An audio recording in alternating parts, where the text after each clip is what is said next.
Hello बच्चों, चलिए प्रश्न पढ़ते हैं। एंट्रोपी क्या है? टी डेल्टा एस का मान किस प्रकार किसी प्रक्रम के स्वतः प्रवर्तित का निर्धारित करता है? चलिए अब हम प्रश्न की मुख्य अवधारणा देख लेते हैं। तो यहाँ पर हमारे प्रश्न की मुख्य अवधारणा क्या होगी? हमारी जो एंट्रोपी होती है वह किसी भी निकाय में अव्यवस्था की माप को एंट्रोपी क्या होती है? किसी भी निकाय में अव्यवस्था अव्यवस्था की माप को अव्यवस्था की माप को उस निकाय की एंट्रोपी कहते हैं। इस निकाय की एंट्रोपी कहते हैं। इसे एस से दर्शाते हैं। एंट्रोपी को हम एस से दर्शाते हैं। तो हमने देखा कि जो एंट्रोपी जिसे हम एस से दर्शाते हैं वह अव्यवस्था पर निर्भर करती है, और यह जो एंट्रोपी होती है ये सीधे समानुपाती होती है अव्यवस्था के। यदि किसी भी निकाय में हमारी अव्यवस्था बढ़ती है तो हमारी एंट्रोपी भी बढ़ेगी।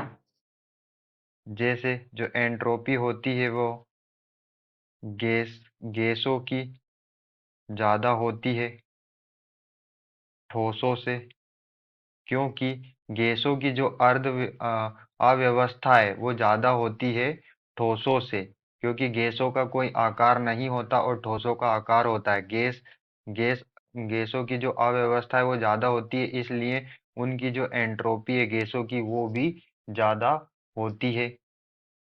अब हम यहाँ पर प्रक्रम की बात कर लेते हैं। तो दो प्रकार के प्रक्रम होते हैं, स्वतः और अस्वतः।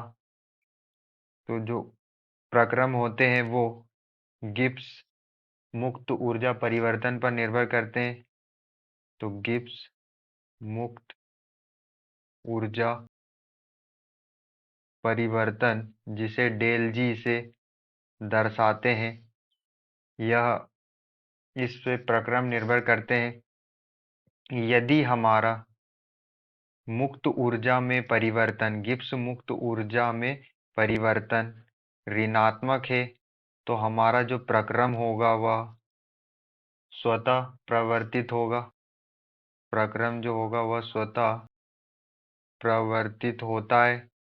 यदि गिब्स मुक्त ऊर्जा में परिवर्तन ऋणात्मक हो तो, और यदि हमारे गिब्स मुक्त ऊर्जा में परिवर्तन धनात्मक हो तो जो हमारा प्रक्रम होता है वह अस्वतः प्रवर्तित होता है।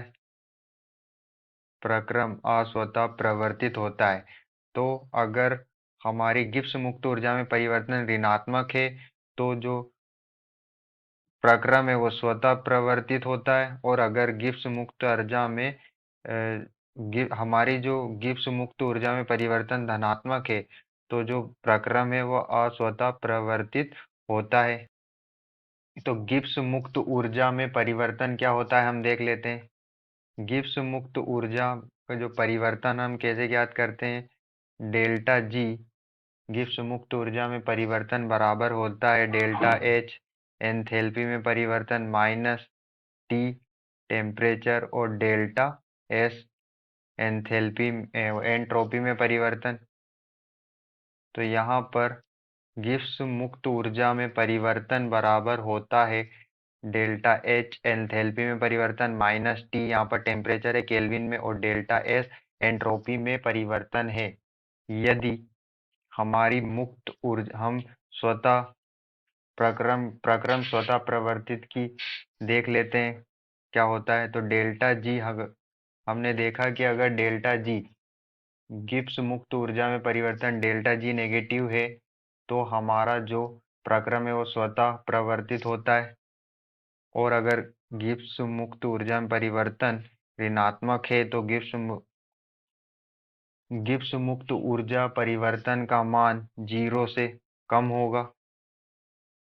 ऋणात्मक है तो डेल्टा जी का मान 0 से कम होगा, और डेल्टा जी बराबर होता है delta H minus T delta S, ये भी कितने 0 से कम होगा।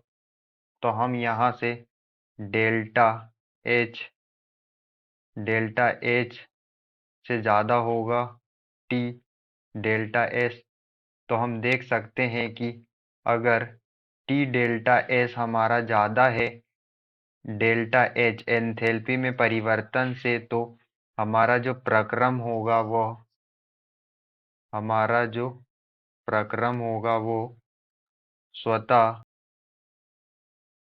प्रवर्तित होगा। हमारा जो प्रक्रम होगा वो कैसा होगा? स्वतः प्रवर्तित होगा। क्योंकि अगर डेल्टा जी गिब्स मुक्त ऊर्जा में परिवर्तन ऋणात्मक है तो डेल्टा जी का मान 0 से कम होगा, और डेल्टा जी बराबर delta H minus T delta S होता है, वो भी 0 से कम होगा। तो यहाँ पर डेल्टा एच जो है उससे ज़्यादा होगा टी डेल्टा एस जो है ताप और एंट्रोपी में परिवर्तन ज़्यादा होगा हमारे एंथैल्पी में, डेल्टा एच एंथैल्पी में परिवर्तन से, तो यह प्रक्रम हमारा स्वतः प्रवर्तित होगा। तो हमने देखा कि टी डेल्टा एस स्वतः प्रक्रम प्रवृत्ति को कैसे निर्धारित करता है। आशा करते हैं आपको समझ में आया होगा। धन्यवाद।